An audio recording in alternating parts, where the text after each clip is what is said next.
வணக்கம் கடவுள் அருள் TV channel நேர்களே, நான் உங்கள் அன்பான சயின்டிபிக் வேதிக் அஸ்ட்ராலஜர் அஸ்ட்ரோ அருள்ஜி பேசுகிறேன். நல்லது நினைப்போம், நல்லதே நடக்கும். இப்போ பார்த்தீங்கன்னா செப்டம்பர் மாத பலன் எப்படி இருக்க போகுது மேஷ ராசிக்கு அப்படின்னு நம்ம பார்க்க போகிறோம்.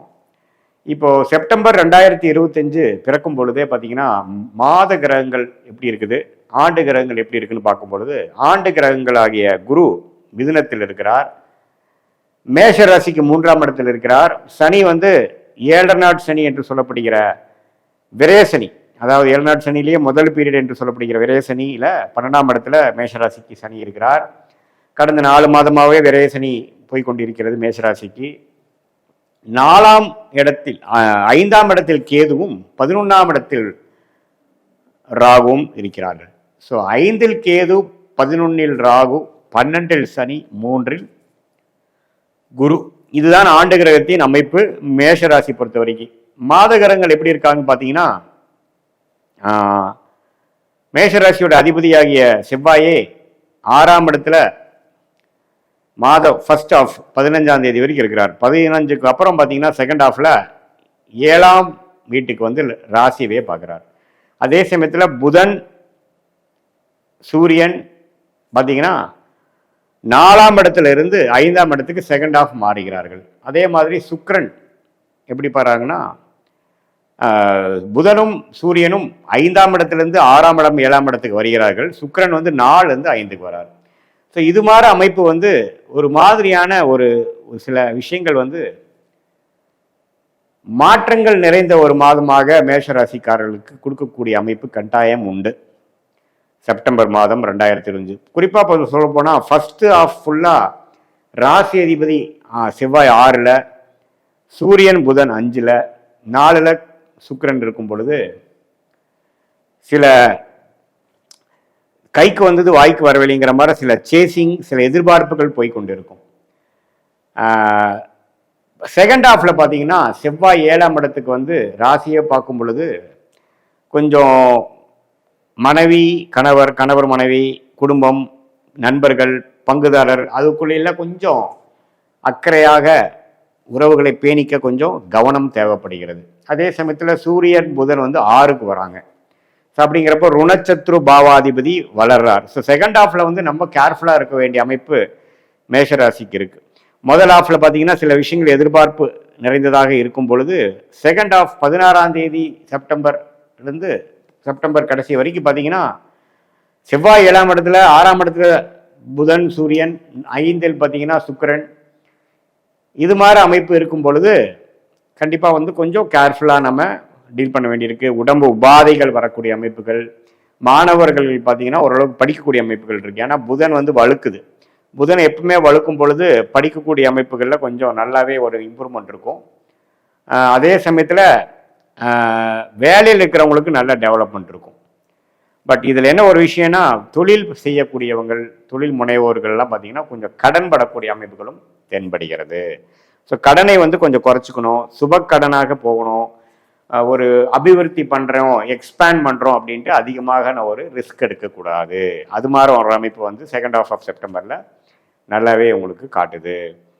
ஸோ அப்படி இருக்கும் பொழுது என்னதான் குரு 3ஆம் இடத்திலிருந்து 7ஆம் வீட்டை பார்த்தாலும் ராசி அதிபதியை பார்க்கும் பொழுது சில விஷயங்கள், இந்த பங்குதாரர் விஷயங்கள், கான்ட்ராக்ட்ஸ், புதிய அசோசியேஷன், அதுலாம் கொஞ்சம் ஒரு மாதிரியான பிரச்சனைகள் வந்து அதுக்கப்புறம் தீர்ந்து நல்ல ஒரு அமைப்பு கொடுக்கும்.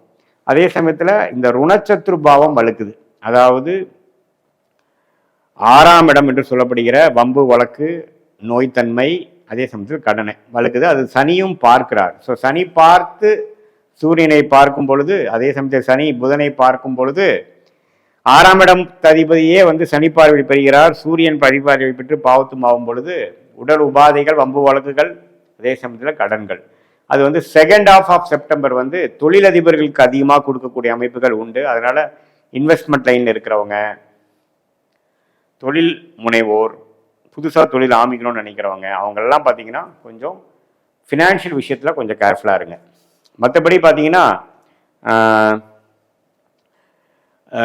எல்லாமே ஓரளவுக்கு பரவாயில்லாம தான் இருக்குது. ஏன்னா குரு 3ஆம் இடத்துல இருக்கிறது 9ஆம் இடத்தை பார்க்குறது நல்ல ஒரு பாக்கியமான ஒரு விஷயம்தான். பாகிஸ்தானம் வலுப்பெறுகிறது. பட் என்னதான் இருந்தாலும் 2025 ஏப்ரல் மாதத்திலிருந்தே சனி 12ஆம் இடத்துலேருந்து 7.5 நாள் சனி ஸ்டார்ட் ஆகிறதுனால விரயங்களுக்கு குறைவே இல்லை. விரயங்கள் அதிகமாக இருக்கும், செலவுகள் அதிகமாக இருக்கும். குடும்பத்துக்காக, குழந்தைகளுக்காக, படிப்புக்காக, அவங்களுடைய சுப விஷயங்களுக்காக நிறைய செலவுகள் இருக்கும்.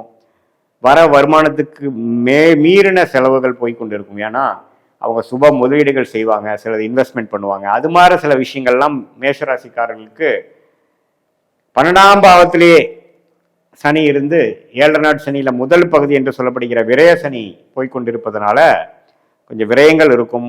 கொஞ்சம் தேவையில்லாத டிராவல், அலைச்சல்கள், தூக்கமின்மை, அதாவது தூக்கம் வந்து சரியாக நார்மலாக வர்றதோட கொஞ்சம் டிஸ்டர்ப்டான விஷயங்கள் வரக்கூடிய அமைப்பு நிறையா. பார்த்தீங்கன்னா வருவதும் போகிறதுக்கும் ஒரு கனெக்ஷனே இல்லாமல் சிஸ்டமேட்டிக்காக நார்மலாக இருக்கிறவங்களாம் கொஞ்சம் சிஸ்டமேட்டிக் இல்லாமல் கொஞ்சம் அறக்க பறக்க இருக்கக்கூடிய அமைப்புகள்லாம் கொஞ்சம் கொடுக்குது.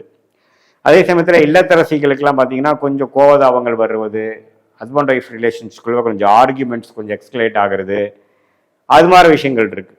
இதே மாதிரி இளம் வயதினர் பார்த்தீங்கன்னா காதல் வயப்படுறது, நம்மளுடைய கலப்பு விஷயங்கள், அதாவது நம்மளுடைய சர்க்கிள் இல்லாமல் மாற்று சர்க்கிளில் இருக்கக்கூடிய ரிலீஜன், வேறு ஜாதி, வேறு குலம், அது மாதிரி இருக்கிறவங்களோட கொஞ்சம் பழக்க வழக்கங்கள் ஆகுறது, அவங்களோட கொஞ்சம் நட்பு பாராட்டுறது, அது மாதிரி சில விஷயங்கள் கண்டிப்பாக உண்டு. ஸோ அது எல்லாத்துக்கும் இல்லை, அந்த ஜாதகத்தில் அந்த அம்சங்கள் இருக்கிறவங்களுக்கு அது மாதிரி விஷயங்கள் உண்டு.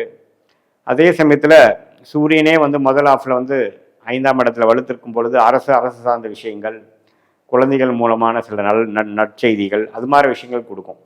செகண்ட் ஹாஃபில் தான் பார்த்தீங்கன்னா ரொம்ப கேர்ஃபுல்லாக இருக்கும். ஏன்னா சனியும் சூரியனும் பார்த்து கொள்கிறது. சனியும் 6ஆம் வீட்டு அதிபதி புதனும் பார்த்து கொள்ளும் பொழுது நாம் ஏதோ ஒன்று பேசும் பொழுது கார்ப்பரேட்டில் நீங்கள் ஒரு இமெயில் பண்ணுறீங்க, ஒரு ப்ரெசன்டேஷன் கொடுக்குறீங்கன்னா கரெக்டாக நீங்கள் வந்து கம்யூனிகேட் பண்ணுறீங்களான்னு பார்க்கணும். அதே சமயத்தில் ஒரு பொலிட்டிக்கலி மோட்டிவேட்டடான விஷயத்தில் போய் நாம் மாட்டிக்கிறது, தேவையில்லாமல் வந்து ஸ்கேம் ஆகிக்கிறது, யாருக்கோ போய் நம்ம ஜாமீன் மாதிரி நம்ம போய் பண்ணும் பொழுது நமக்கு பிரச்சனை வந்து பெருசாக ஆயிடுறது, அது மாதிரி விஷயங்கள்லாம் இருக்குது. So second half of September பார்த்தீங்கன்னா குறிப்பாக 3rd and 4th week of September 2025 வந்து மேஷராசிக்காரர்கள் கொஞ்சம் வம்பு வழக்குகள், கடன் விஷயங்கள், வேலையில் இருக்கக்கூடிய தன்மை, அப்புறம் உங்களுக்கு வந்து உடம்பு உபாதைகள், இது எல்லாத்தையுமே கொஞ்சம் கேர்ஃபுல்லாக பார்த்துக்கணும். கொஞ்சம் மென்டலாக நீங்கள் வந்து டிப்ரெஸ்டான விஷயத்துக்குள்ளே போகாமல் கொஞ்சம் பாசிட்டிவாக இருந்து எது மாதிரி விஷயங்கள் நமக்கு ஜாதகம் இல்லாமல் போவதுக்கு வாய்ப்பு இருக்கோ அதுக்கு நீங்கள் முன்னெச்சரிக்கையோடு கொஞ்சம் செயல்படக்கூடிய அமைப்புக்கு தேவைப்படும். மற்றபடி பார்த்தீங்கன்னா மேஷராசிக்காரர்களுக்கு ராசி அதிபதியே குருவின் பார்வை பெற்று அப்படி வரனால எல்லாத்தையுமே சமாளிக்கக்கூடிய ஒரு அம்சமும் கண்டிப்பாக கொடுக்குதுங்க. ஸோ மேஷராசிக்கு பார்த்தீங்கன்னா கண்டிப்பாக வந்து ஃபர்ஸ்ட் ஹாஃபோட செகண்ட் ஹாஃபில் கொஞ்சம் கவனம் தேவை. பொதுவாக வந்து செப்டம்பர் மாதம் வந்து எல்லா இம்பார்ட்டண்டான முடிவுகள் எடுக்காமல் கொஞ்சம் பொறுமை காத்து எந்த மாதிரி விஷயத்தை பிளான் பண்ணி அடுத்த வரக்கூடிய மாதங்களில் வந்து நீங்கள் அதை எக்ஸிக்யூட் பண்ணுறது நல்லது. இது வந்து பொறுத்திருந்து கவனித்திருந்து செயல்படக்கூடிய ஒரு முக்கியமான ஒரு மாதமாக செப்டம்பர் 2025 மேசராசிக்காரர்களுக்கு வருகிறது. இப்போ பார்த்தீங்கன்னா இதுவரை பார்த்தது வந்து ஒரு பொதுவான பலன்களை தவிர உங்களுடைய ஜென்ம ஜாதகத்தில் எந்த தசாபுக்திகள் போய் கொண்டிருக்கிறது, எந்த லக்னத்தில் பிறந்தீங்க, அந்த லக்னாதிபதி எப்படி இருக்குது, திக்பலம் எப்படி இருக்குது, ஸ்தானபலம் எப்படி இருக்குது, திருக்பலம் எப்படி இருக்குது, அந்த லக்னத்துக்கு ஏற்றவாறு ஒரு சாதகமான தசாபுக்திகள் போய்கொண்டிருக்கிறதா அல்லது வரக்கூடாத தசாபுக்திகள் போய்கொண்டிருக்கிறதா, புக்திநாதன் எப்படி இருக்கிறார், புக்திநாதனுக்கும் தசநாதனுக்கும் உள்ள தொடர்பு என்ன, 6-8 காம்பினேஷன் இருக்கா அல்லது கேந்திரத்தில் இருக்கா, தசநாதனும் புக்திநாதனும் கேந்திரத்தில் இருக்கா, அது தசநாதனுக்கு 12ஆம் இடத்துல புக்திநாதன் இருக்காரா, இதெல்லாம் வைத்துதான்